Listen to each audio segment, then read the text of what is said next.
Hello, welcome to this talk. Thank you so much for joining me today for what I'm calling the Gratitude Delusion.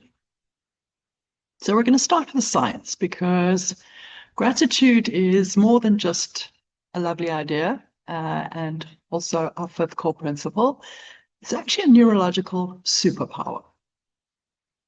So when we feel grateful, our brain chemistry changes, and it changes quite drastically. Brain imaging studies show that gratitude lights up the brain's reward and empathy circuits. It engages basically the neural machinery that makes us feel connected and that makes us feel content and happy. It also triggers the hypothalamus, which is the part of the brain that helps to regulate stress and sleep. And it sparks the surge of dopamine and serotonin, those lovely natural antidepressants. The ripple effects of that are just as impressive. In one 10-week experiment, participants who kept weekly gratitude journal ended up more optimistic, exercised more, and had fewer doctor visits than those who wrote about daily hassles.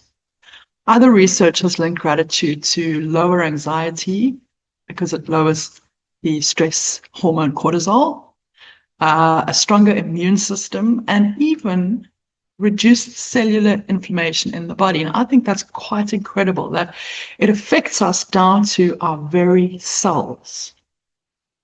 As I said just now, it's been proven scientifically to lower the stress hormone cortisol, and it's even been shown to lower the risk of heart failure in people who are at risk for heart failure.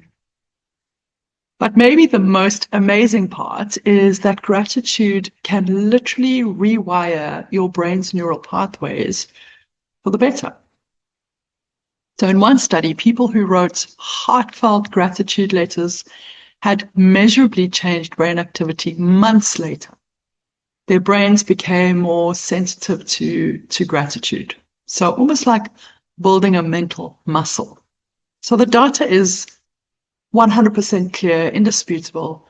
Gratitude is seriously good for you. So if the data is clear, if the science is so undeniable, then why do so many of us feel like we're failing at it? Why does the gratitude journal sit empty like a tiny little book of shame? I know I have one that has probably 3 pages that I've written in, and I think I started it about 3 years ago. You know, coffee, cheese, cats, and then nothing.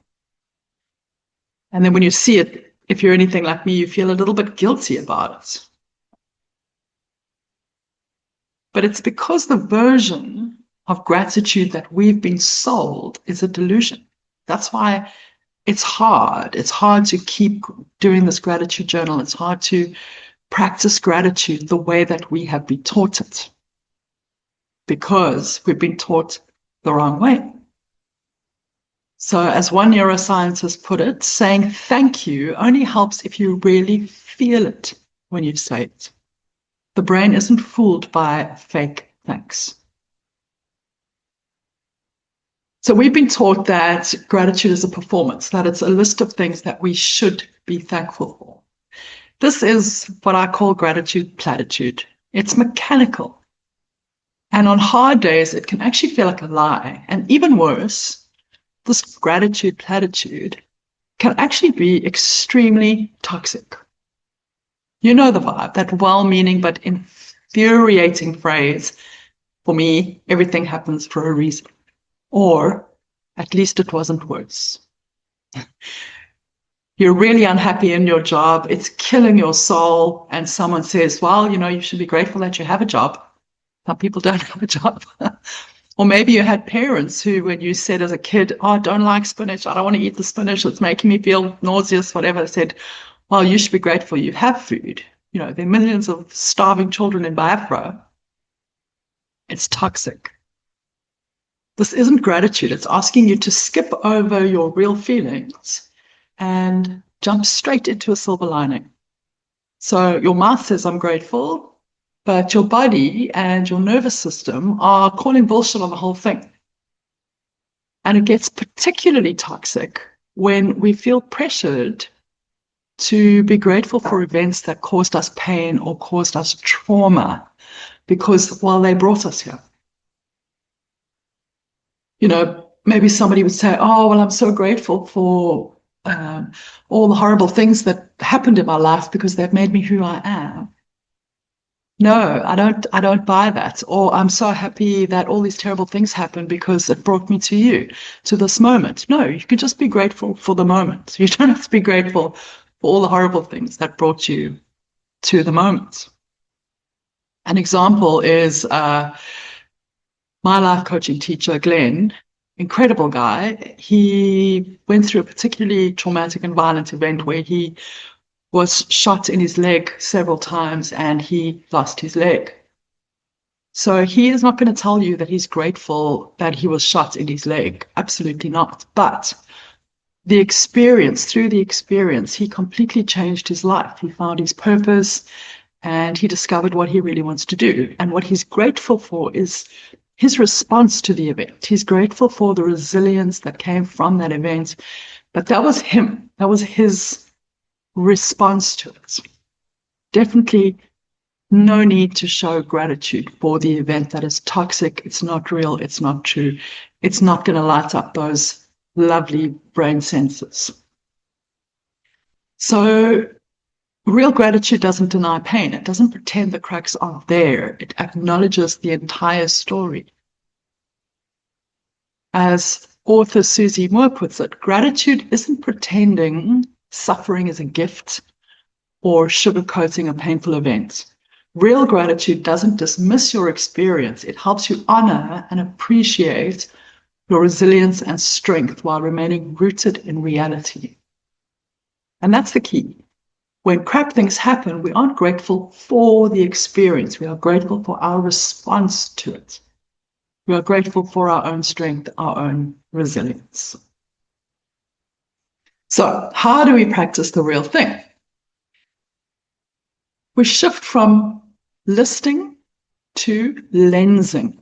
Okay, so we stop making inventories and we start changing our focus.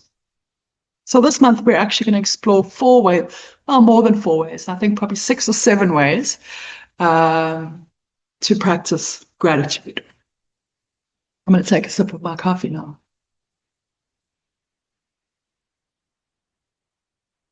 So first is the practice of deepening.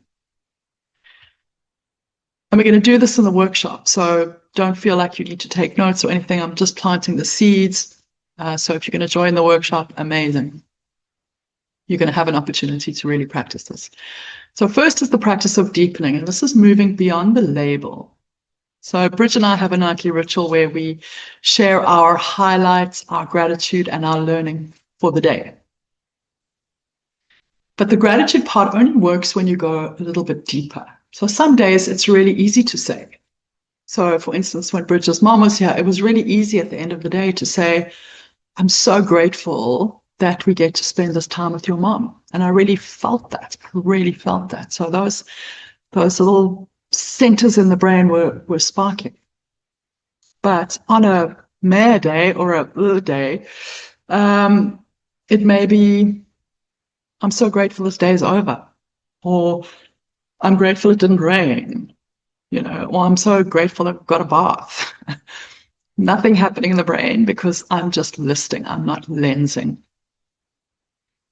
So saying I am grateful for coffee is a list item. It's fine, but it doesn't change what's happening in your brain. Feeling grateful for coffee is different. It's noticing the warmth of the mug in your hand, the rich smell. It's maybe really feeling those quiet 5 minutes it gives you before the day really starts. It's the feeling of a small, deliberate act of self-care. Because for me, coffee is self-care. You're not just naming an object, you're connecting with an experience. So the key is authentic gratitude feels alive. It's warm. It's often a quiet feeling of this matters to me. It might come with a sigh of relief, or a small smile, a heart feeling, or even a little zingy feeling. It's the feeling that counts. So when you feel truly grateful, even just for a second, your brain chemistry shifts and those beneficial pathways light. When you think you should be grateful, nothing really happens upstairs. So we can chuck out the script of fake gratitude. You don't have to be grateful for everything, but you do have to be honest. And ironically, that honesty is what opens the door for genuine gratitude to walk in. Okay. The second practice is the web of connection. And this is where it gets really interesting. So let's stick with the coffee, this mug. You expand your lens. So you think about the web of unseen kindnesses or unseen actions that brought this simple mug. I think of the person who sold it to me, the man in the shop who sold it to me. I really like him. I think about the artist who designed it. I love the design. I love the color. The truck driver who delivered it, the people in the factory who fired the clay. Suddenly, this mug isn't just a vessel for my delicious coffee. It's a symbol of 1,000 invisible connections holding me in this moment. And for that, I can feel truly, deeply grateful. There is currently a fly swirling around my face and sometimes settling on my face. And I can tell you that I'm not grateful for the fly, nor do I need to be. That is not how gratitude works. So the third practice is the deepest practice for the month, and I've called it the kintsugi heart. So kintsugi is the Japanese art of repairing broken pottery. You've definitely seen it. You've probably heard of it, with lacquer mixed with powdered gold. And the philosophy is that the piece is more beautiful and valuable for having been broken and mended. So this is the work we're gonna start to do in our workshop. It's not pretending we were never broken. We're honoring the cracks, and we are illuminating with gold, the gold of wisdom, strength, and resilience that we gained. So this is the gratitude that transforms. It's not a delusion. It's not a platitude. It's a lens through which we see the world. It's a practice. It's about training your brain to notice that good coexists with the messy, complicated, and sometimes very painful reality of life. This month, that is our focus. In the resources this month, I'll add guided meditations for the grumpy days and the good days. And in our main workshop, we'll be diving into the kintsugi hearts. And I'm going to be adding some really cool tools this month to help you practice. So I mentioned 4, and the 4th one is one that you can actually start practicing right now. And it's what I've called the glimmer hunt. So it's a simple, unforced act of noticing tiny little things, seemingly insignificant things that cause a feeling of gratitude or positivity, a little glimmer of happiness in you. So it could be the warmth of your tea, the way you feel when you see your coffee mug or you smell your coffee in the morning. It's the way light hits the wall, or the way you feel when you see a certain plant is growing. The way some fabric feels against your skin, or the way the sun feels on your face.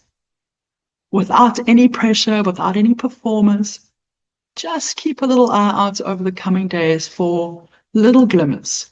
You don't have to go too deeply into it. It's just a little glimmer hunt. And then let that genuine gratitude in, even just for a second. That's all it is. It's just an awareness. And then you continue. That's where the real magic begins. Thank you so much for being here today. And I'll hopefully see you in the workshop.